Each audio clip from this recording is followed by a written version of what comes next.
آج ہے جشن ولادت مرحبا یا مصطفیٰ، آج آئے جانے رحمت مرحبا یا مصطفیٰ کہ اللہ نے قرآن میں بیان کیا سورہ یونس آیت نمبر 5 میں اللہ نے فرمایا، آیت نمبر 50 میں قُلْ بِفَضْلِ اللَّهِ وَبِرَحْمَتِهِ فَبِذَلِكَ فَلْيَفْرَحُوا هُوَ خَيْرٌ مِّمَّا يَجْمَعُونَ۔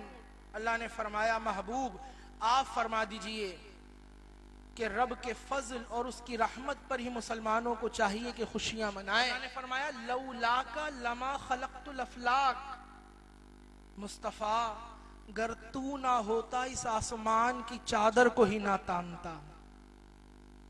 اور روایت بالالفاظ میں ہے، اے پیارے محبوب گر تم نہ ہوتے تو ہم اس زمین کو ہی نہ بناتے، محبوب گر تم نہ ہوتے تو ہم اس کائنات میں اپنا خدا ہونا بھی ظاہر نہ فرماتے۔ تمہیں بنانا تھا، اگرچہ ہمارے افعال معلل بالاغراض نہیں، تمہیں بنانا تھا اور تمہیں دنیا میں منوانا تھا، ہم نے اپنا خدا ہونا ظاہر فرما دیا۔ تو اللہ فرما رہا ہے میرے فضل پر خوشی مناؤ۔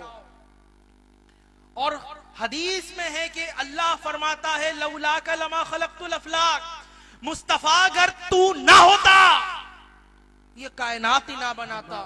آج ہے جشن ولادت مرحبا یا مصطفیٰ، آج آئے جانے رحمت مرحبا یا مصطفیٰ، مرحبا یا مصطفیٰ، مرحبا یا مصطفیٰ، آج ہے جشن